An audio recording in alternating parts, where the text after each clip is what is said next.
오늘은 사무엘하 14장 1절에서 11절까지 말씀을 가지고 요압의 계책과 눈먼 다윗이란 제목으로 같이 함께 말씀을 나누겠습니다. 오늘 본문 말씀을 보면 이제 압살롬이 예루살렘으로 돌아오게 되는 과정을 기록하고 있습니다. 그런데 앞에서 이제 암논이 다말을 겁탈했을 때 그때도 마찬가지였지만 이제 압살롬이 돌아오는 과정도 보면 하나님 앞에서 죄를 행한 인간이 회개를 하고 죄에 대한 어떤 징벌을 받는 모습이 전혀 없습니다. 분명 압살롬도 자신의 형을 죽인 살인죄를 지은 사람입니다. 그렇기 때문에 반드시 그 죄에 대한 어떤 징계를 받는 것이 이제 마땅합니다.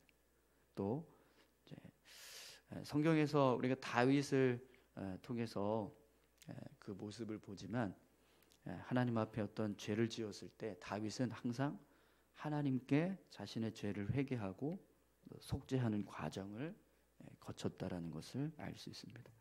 그런데 이제 압살롬의 모습을 보면 그런 징벌을 받는 모습도 없고 또 하나님께 회개를 해서 자신의 죄를 속죄하는 그런 모습도 보이지 않습니다. 오히려 다윗의 자녀들이 행하는 이런 일련의 사건들을 보면 그들이 죄를 지음에도 불구하고 그 죄를 해결하고 문제를 풀어가는 모든 과정들이 모두 다 인간적인 지혜와 방법을 통해서 해결해져 가는 모습을 보게 됩니다. 암논이 다말을 겁탈했을 때 그때 다윗이 암논을 징벌하지 않았던 모습, 또 압살롬과 다말이 암논의 죄를 묵인하고 침묵했던 모습, 압살롬이 암논을 죽이는 과정, 그리고 그 후에 3년 동안 압살롬이 구슬 땅에 도피하고 있었던 모습, 그리고 이제 오늘 본문에서 다시 압살롬이 예루살렘으로 돌아오는 모습, 이런 모든 과정들을 보면 그 속에 하나님의 어떤 섭리와 역사를 통해서 이루어지는 그런 사건들이 아니라 다 어떤 인간의 지혜를 가지고 또 인간의 뜻을 가지고 문제를 해결하고 또 상황을 그냥 이렇게 묻어버리는 그런 흘러가게 하는 그런 모습들을 이제 보게 되는 거죠. 그래서 하나님의 선하신 뜻을 따르거나 하나님의 지혜를 의지해서 행하는 모습이 전혀 보이지 않습니다. 그럼 여러분, 그런 이 모든 상황들이 그렇게 하나님의 뜻과는 무관하게 그냥 사람의 지혜와 사람의 어떤 뜻을 가지고 사람의 능력을 가지고 모든 상황들이 흘러가게 되면 결국에는 그 상황들이 만들어낸 결과는 어떻게 될까요? 결국에는요, 죄로 인해서 만들어진 어떤 인간의 어떤 죄의 속성들을 품게 되는 그런 이제 결과들이 낳게 되어집니다. 계속 우리 암논서부터 시작된 그런 사건들을 지금 쭉 우리가 살펴보고 있는데 그 결과들을 보면 이게 문제가 깨끗하게 해결이 되고 더 이상 어떤 악한 모습들이 나오지 않는 게 아니라 또 다른 악한 모습이 나오고 또 다른 불의함이 나오고 또 다른 죄가 발생하고 이렇게 계속해서 연거퍼서 어떤 죄된 인간들이 행하는 그런 죄의 모습들이 계속 연결이 되어지는 것을 이제 보게 됩니다. 왜 그러냐면 하나님의 선하신 뜻을 배제한 인간의 뜻은요, 죄된 본성을 가지고 모든 일들을 행합니다. 그렇기 때문에 그 결과는요, 죄로 인해서 점철되어지는 거죠. 분명히 선하지 못한 그런 이제 결과들이 만들어지게 된다는 거죠. 그래서 여러분, 오늘 본문에 나오는 이 압살롬의 복귀하는 이 상황도요, 결국에는 어떤 일을 만들어내죠? 이 상황만 보면 예루살렘으로 다시 죄인이었던 압살롬이 돌아왔구나, 이렇게 그냥 은혜로운 사건인 것처럼 보여지지만 그러나 이 사건을 통해서 어떤 일이 시작되냐면 압살롬이 다윗을 반역하게 되는. 그래서 결국에는 다윗이 왕위에서 쫓겨나 예루살렘 궁에서 쫓겨나서 도망을 야밤도주하게 되는 상황이 벌어지게 된다는 거죠. 그래서 성경은요, 지금 당장 이루어지고 있는 일뿐만 아니라 이 일을 통해서 어떤 결과가 만들어지는가, 그걸 우리에게 보여주려고 오늘 본문에서 지금 압살롬의 모습을, 압살롬이 복귀하고 있는 모습을 보여주고 있는 겁니다. 그래서 여러분, 오늘 본문에서 이 압살롬이 복귀하는 과정, 이 과정이 어떤 방식으로 진행이 되죠? 거짓된 모습. 진실한 어떤 선한 방법, 하나님의 뜻을 따르는 선한 방법이 아니라 인간의 지혜를 가지고 다윗 왕을 속이는 그런 상황을 가지고 이 일이 이루어진다는 것을 알 수 있습니다. 그것도 이 일을 진행하는 주인공이 누구죠? 오늘 본문 1절에 보면 수르야의 아들 요압. 요압이 왕의 마음이 압살롬에게로 향하는 줄을 알고, 이렇게 오늘 본문이 기록하고 있는데요. 수르야의 아들 요압이라는 이 군대 장관이 다윗이 지금 압살롬을 향해서 계속 마음이 안타까워하고 있는 그 모습을 헤아려서, 그래서 이 일을 시작하게 되었다라는 거예요. 그런데 이 과정을 보면 어떤 방식으로 지금 진행이 됩니까? 드고아에 있는 한 여인을 불러다가 그 여인에게 거짓으로 꾸밉니다. 일을 꾸며서 마치 이 여인이 어려운 상황에 놓여져 있는데 그 상황을 다윗이 좀 해결할 수 있도록 그렇게 만드는, 그런 거짓된 스토리를 만들어서 지금 다윗을 속이게 하는 그런 일이 일어나는 거죠. 여러분, 1절에서 우리 3절까지 말씀 함께 볼까요? 수리아의 아들 요압이 왕의 마음이 압살롬에게로 향하는 줄 알고 드고아의 사람을 보내 거기서 지혜로운 여인 하나를 데려다가 그에게 이르되, 청하건대 너는 상주가 된 것처럼 상복을 입고 기름을 바르지 말고 죽은 사람을 위하여 오래 슬퍼하는 여인같이 하고 왕께 들어가서 그에게 이러이러하게 말하라고 요압이 그의 입에 할 말을 넣어 주니라. 아멘. 여러분, 사무엘 상하고 사무엘 하 내용을 우리가 계속 쭉 살펴보고 있는데, 이 속에서 요압의 모습이 어떻게 그려지고 있죠?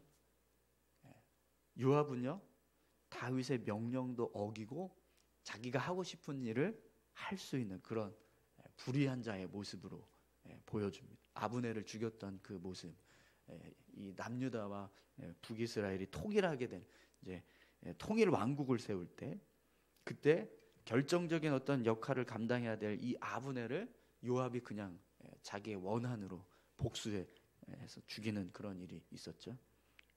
그래서 통일을 방해하게 하는 그런 모습도 기록하고 있습니다.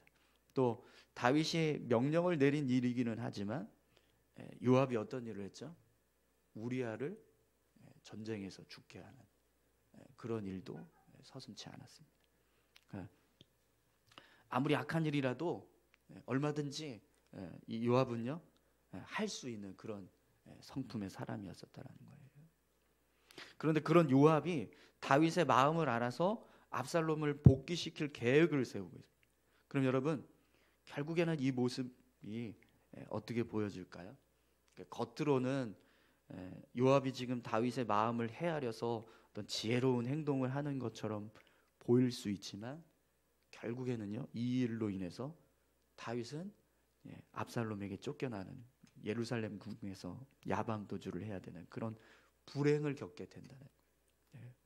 그렇기 때문에 지금 당장 요압의 모습은 선한 모습처럼 보이지만 전혀 그렇지 않다는 겁니다.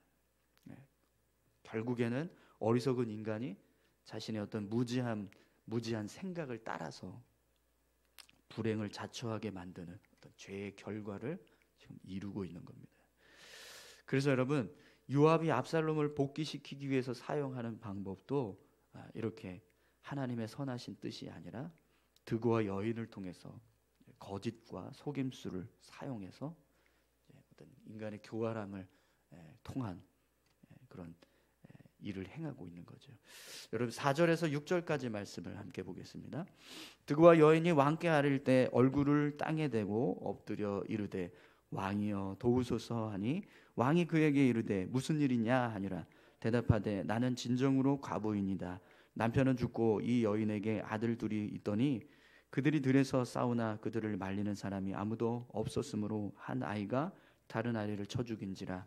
온 족속이 여기 7절까지 읽겠습니다. 7절까지 온 족속이 일어나서 당신의 여종 나를 핍박하여 말하기를 그의 동생을 쳐 죽인 자를 내놓으라. 우리가 그의 동생 죽인 죄를 갚아 그를 죽여 상속자 될 것까지 끊게노라 하오니 그러한즉 그들이 내게 남아있는 숯불을 꺼서 내 남편의 이름과 시를 세상에 남겨두지 아니하겠나이다 하니. 아멘. 지금 드고와 여인이 하는 말을 보면 지금 어떤 상황과 비슷하죠? 압살롬과 암논이 이렇게 싸워서 압살롬이 암논을 죽였던 그런 상황과 아주 비슷한 지금 이야기를 하고 있습니다. 그죠? 그래서 이걸 통해서 이제 다윗이 압살롬을 이제 돌아오게 할 수 있는 어떤 그런 이제 상황을 연출해 가려고 의도적으로 이런 이야기를 하고 있는 거예요. 그럼 여러분 지금 이 여인이 하고 있는 모든 말들은 어떤 말이죠? 거짓말. 다윗 왕을 속이기 위해서 행하는 거짓말. 요압이 압살롬을 복귀시키기 위해서 일부러 연출한 거짓된 이야기.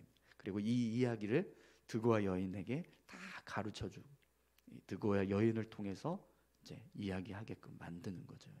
그래서 결국에는 이게 다윗을 속이기 위한 일이라는 거예요.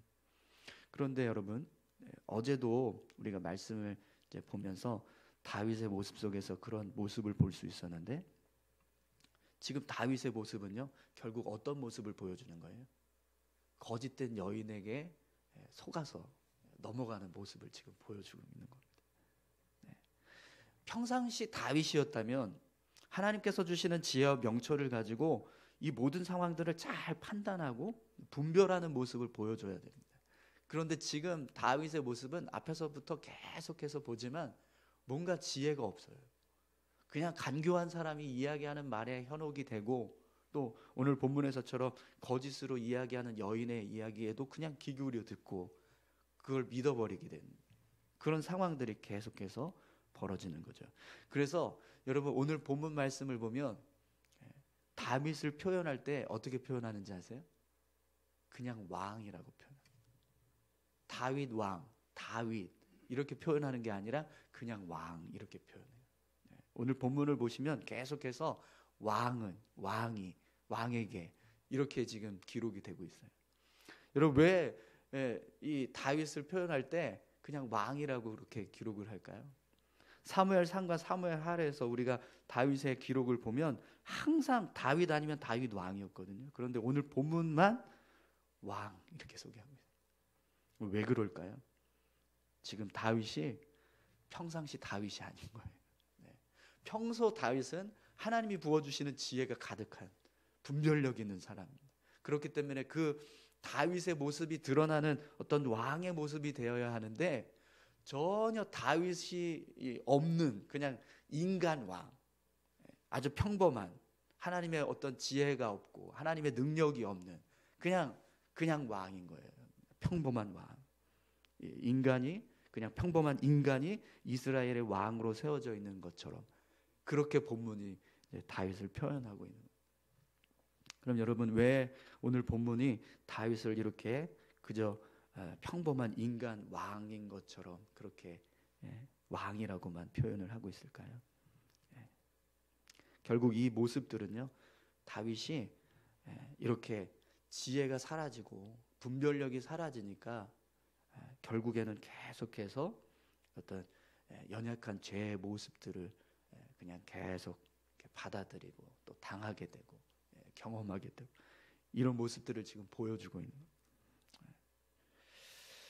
다윗의 삶에 이런 상황들이 계속해서 반복되고 있는 이유는요 지혜가 지금 사라져 있기 때문이라는 거예요. 그럼 여러분 왜 이 다윗이 평상시의 모습처럼 지혜롭게 모든 걸 분별하지 못하고 이런 무지한 모습으로 어리석은 모습으로 이렇게 계속해서 점철되어져 가는 그런 모습을 보여줄까요? 그 이유는 다윗이 행한 죄에 대한 대가를 지불하고 있기 때문에 그렇습니다. 지금 이 과정들은요, 하나님께서 밧세바 사건을 통한 징계를 지금 다윗에게 행하고 계시는 거예요. 하나님이 다윗에게 그가 회개했을 때 죽이지 않겠다라고 말씀하셨죠. 그러나 다윗의 집에 영원히 칼이 떠나지 않게 하시겠다라고 하셨습니다. 그리고 다윗이 행한 것처럼 똑같은 악한 일이 백주 대낮에 다윗의 삶에서 행하여질 것이다라고 분명하게 말씀하셨어요. 그래서 그 일을 지금 하나님이 이루고 계시는 거예요. 이렇게 하나님의 지혜가 부재하고 무지함으로 눈이 어두워진 다윗은 여인의 거짓말에도 그냥 그대로 속아 넘어가는 모습을 보여주고 있습니다. 우리 8절에서 11절까지 말씀 보겠습니다. 왕이 여인에게 이르되 내 집으로 가라 내가 너를 위하여 명령을 내리리라 하는지라. 드고와 여인이 왕께 아뢰되 내 주 왕이여 그는 그 죄는 나와 내 아버지의 집으로 돌릴 것이니 왕과 왕에는 허물이 없으리이다. 왕이 이르되 누구든지 내게 말하는 자를 내게로 데려오라. 그가 다시는 너를 건드리지 못하리라 하니라. 여인이 이르되 청하건대 왕은 왕의 하나님 여호와를 기억하사 원수 갚는 자가 더 죽이지 못하게 하옵소서. 내 아들을 죽일까 두렵나이다 하니 왕이 이르되 여호와께서 살아계심을 두고 맹세하노니 내 아들의 머리카락 하나도 땅에 떨어지지 아니하리라 하니라. 아멘. 지금 다윗은요, 이 여인의 말을 듣고 정말 모든 상황들을 다 그냥 믿어버리고 있어요. 이 여인이 지금 진짜로 이 이야기를 하고 있는 건지, 왜 그렇게 두 아들이 싸웠는지, 정말 누가 누구를 죽였는지, 그 죽일 아들들을 죽이려고 하는 사람들은 어떤 사람들인지, 이런 것에 대해서 전혀 파악하지 않고 판단하려고 하지도 않고요. 그냥 그 여인의 말을 듣고 그러냐고, 그럼 내가 도와주겠다고 이렇게 하면서 그냥 맹세해버리는 그런 모습을 보여주고 있어요. 오늘 본문에서 이 겉으로 보여지는 다윗의 모습은요, 이 딱한 한 과부를 도와주기 위해서 궁유를 베풀어 주는 것처럼 보여집니다. 그런데 그렇지 않다라는 거예요. 이 모습은 지금 다윗이 사리 분별을 하지 못하는 거짓된 여인에게 속아 넘어가고 있는 어리석은 모습을 보여주고 있는 겁니다. 다윗은 계속해서 이제 간교한 신하의 말에 넘어가고 또 이렇게 거짓된 여인의 말에 넘어가는 정말 분별력이 사라진 그런 무지한 왕의 모습을 보여주고 있습니다. 이것은 분명 하나님의 지혜가 다윗에게서 사라졌기 때문에, 부재하고 있기 때문에. 여러분, 하나님의 지혜가 없는 인간은요, 이렇게 어리석고 무지한 자의 모습으로 살아가게 됩니다. 이 일을 통해서 다윗은 분명히 하나님의 징계가 얼마나 무섭고 두려운가를 깊이 깨달았을 겁니다. 하나님께서 죄를 지었을 때 그 죄의 대가를 어떻게 지불하게 하시는가, 그 모습을 다윗이 뼈저리게 느끼는 거죠. 이것을 통해서 분명히 다윗은요, 죄를 멀리하는 마음을 가져야겠다는 걸 결심했습니다.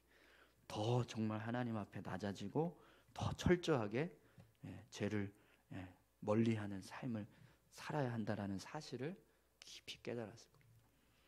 여러분, 오늘 저와 여러분들의 삶 가운데도요, 이렇게 하나님 앞에서 정말 죄를 멀리하는 그런 믿음의 삶을 살아갈 수 있기를 소망합니다. 하나님이 우리에게 주시는 지혜가 우리 죄 때문에 가려져서 분별하지 못하고 제대로 판단하지 못해서 결국에는 또 다른 어떤 불행을 겪고 죄의 결과들을 만들어내는 그런 삶의 모습이 아니라 날마다 하나님께서 주시는 지혜와 명철로 삶을 살아가게 되는 그런 귀한 은혜로운 삶을 살 수 있기를 소망합니다. 우리 같이 함께 다 같이 기도하시겠습니다. 하나님, 우리의 죄 때문에 우리 눈이 가려지고 우리의 생각이 무뎌지지 않게 주님 도와주시옵소서. 하나님께서 주시는 지혜와 명철이 끊임없이 우리의 마음과 심령 가운데 부어지게 하셔서 우리가 그 지혜와 명철을 가지고 삶을 살아갈 수 있도록 하나님 은혜 베풀어 주시옵소서. 죄를 멀리하는 자, 또 하나님 앞에 바로 서고자 힘쓰는 자 될 수 있게 해달라고 우리 다 같이 함께 기도하시겠습니다. 하나님 아버지 감사합니다. 우리의 삶에 하나님 죄의 결과들이